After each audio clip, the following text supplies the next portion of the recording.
Selamat malam. Kali ini saya akan melanjutkan membaca kitab Hosea, yaitu dari Hosea 9. Tidak akan ada sukacita dalam pembuangan.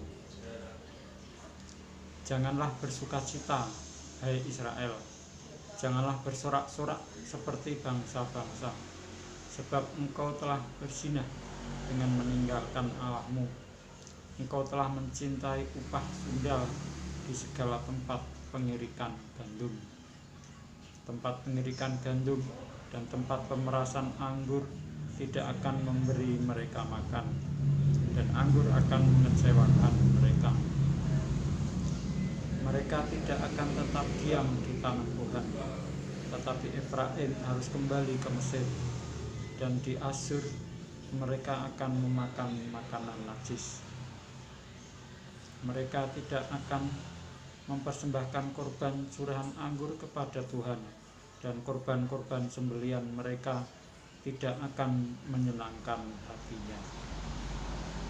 Roti mereka adalah seperti roti perkabungan. Semua orang yang memakannya akan menjadi najis, sebab roti mereka adalah untuk dirinya sendiri, tidak boleh dibawa ke dalam rumah Tuhan. Apakah yang hendak kamu perbuat pada waktu pertemuan raya dan pada waktu hari raya Tuhan? Sebab walaupun mereka mengelakkan diri dari pemusnahan, Mesir akan mengumpulkan mereka, Memphis akan menguburkan mereka. Rumput akan menutupi barang-barang perak mereka yang berharga. Ponak akan tumbuh dalam kemah-kemah mereka. Sudah datang hari-hari penghukuman, sudah datang hari-hari pembalasan. Israel akan mengalaminya. Nabi adalah seorang pandir, orang yang penuh roh adalah orang gila.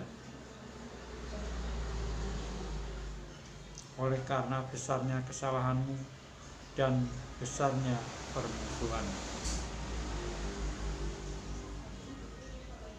Efraim, umat Allahku, sedang mengintai nabi. Jerat penangkap burung ada di sepanjang jalannya. Permusuhan ada di rumah Allahnya. Busuk sangat perbuatan mereka, seperti pada hari-hari Gibea. Ia akan mengingat kesalahan mereka dan akan menghukum dosa mereka. Akibat ketidaktaatan Israel, seperti buah-buah anggur di padang gurun, aku mendapati Israel dahulu. Seperti buah sulung sebagai hasil pertama pohon ara, aku melihat nenek moyangmu. Tetapi mereka itu telah pergi kepada Baal Peor dan telah membaktikan diri kepada dewa keaiban, sehingga mereka menjadi kejijikan, sama seperti apa yang mereka cintai itu. Kemuliaan Efraim terbang seperti burung, tiada yang melahirkan, yang hamil dan yang mengandung. Sekalipun mereka membesarkan anak-anaknya, aku akan membuat mereka bulus, sehingga tidak ada manusia lagi. Sungguh celakalah juga mereka pada waktu aku menjauh daripada mereka. Efraim, seperti yang aku lihat, telah membuat anak-anaknya menjadi binatang perburuan. Efraim terpaksa menyerahkan anak-anaknya kepada si pembunuh. Berilah kepada mereka ya Tuhan, apakah yang hendak kau beri? Berilah kepada mereka kandungan yang mandul dan buah boda yang kering. Segala kejahatan mereka terjadi di Gilgal. Sungguh di sana aku mulai membenci mereka.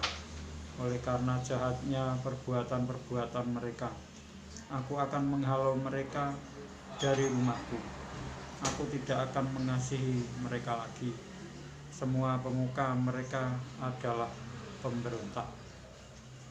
Efraim telah dipukul, akarnya telah menjadi kering. Mereka tidak akan menghasilkan buah. Bahkan sekalipun mereka melahirkan anak, aku akan mematikan buah kandungannya yang berharga. Allahku akan membuang mereka, sebab mereka tidak mendengarkan Dia. Maka mereka akan mengembara di antara bangsa-bangsa. Saya lanjutkan membaca Hosea yang ke-10. Hukuman karena penyembahan berhala. Israel adalah pohon anggur yang riap tumbuhnya, yang menghasilkan buah. Makin banyak buahnya, makin banyak dibuatnya misbah-misbah. Makin baik tanahnya, makin baik dibuatnya tugu-tugu berhala. Hati mereka licik, sekarang mereka harus menanggung akibat kesalahannya. Dia akan menghancurkan misbah-misbah mereka, akan meruntuhkan tugu-tugu berhala mereka.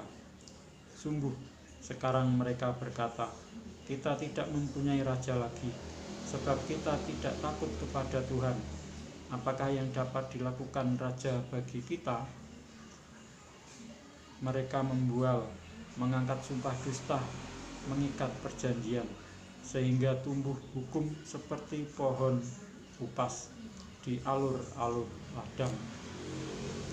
Penduduk Samaria gentar mengenai anak lembu Bet Awen. Sungguh, rakyatnya akan berkabung oleh karenanya, dan unang-unangnya akan meratap oleh karenanya, oleh sebab kemuliaannya telah beralih daripadanya. Anak lembu itu sendiri akan dibawa ke Asyur sebagai persembahan kepada Raja Agung. Efraim akan menanggung malu, Israel akan mendapat malu karena rancangannya. Samaria akan dihancurkan, rajanya seperti sepotong ranting yang terapung di air. Bukit-bukit pengorbanan Awen, yakni dosa Israel, akan dimusnahkan. Semak duri dan rumput duri akan tumbuh di atas misbah-misbahnya, dan mereka akan berkata kepada gunung-gunung, timbunilah kamu, dan kepada bukit-bukit, runtuhlah menimpa kami. Tuhan kecewa terhadap Efraim. Sejak hari Gibea, engkau telah berdosa, hai Israel. Di sana mereka bangkit melawan. Tidakkah perang melawan orang-orang curang akan mencapai mereka di Gibea? Aku telah datang untuk menghajar mereka. Bangsa-bangsa akan berkumpul melawan mereka apabila mereka dihajar karena salahnya yang berganda. Efraim dahulu seekor anak lembu yang terlatih, yang suka mengirik, dan aku ini menyayangi tengkuknya yang elok. Aku memasang Efraim. Yehuda harus membajak, Yakub harus menyisir tanah baginya sendiri. Menaburlah bagimu sesuai dengan keadilan, menuailah menurut kasih setia. Bukalah bagimu tanah baru, sebab sudah waktunya untuk mencari Tuhan, sampai Ia datang dan menghujani kamu dengan keadilan. Kamu telah membajak kefasikan, telah menuai kecurangan, telah memakan buah kebohongan. Oleh karena engkau telah mengandalkan diri pada keretamu, pada banyaknya pahlawan-pahlawanmu, maka keriuhan perang akan timbul di antara bangsamu, dan segala kubumu akan dihancurkan, seperti Salman menghancurkan Bet Arbel pada hari pertempuran. Ibu beserta anak-anak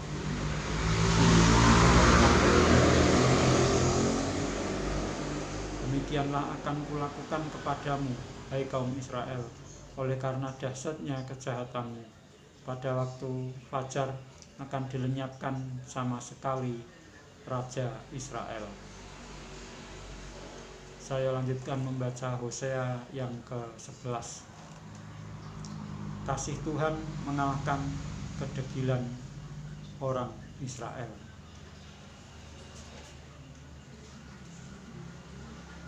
Ketika Israel masih muda, ku kasihi dia, dan dari Mesir kupanggil anakku itu.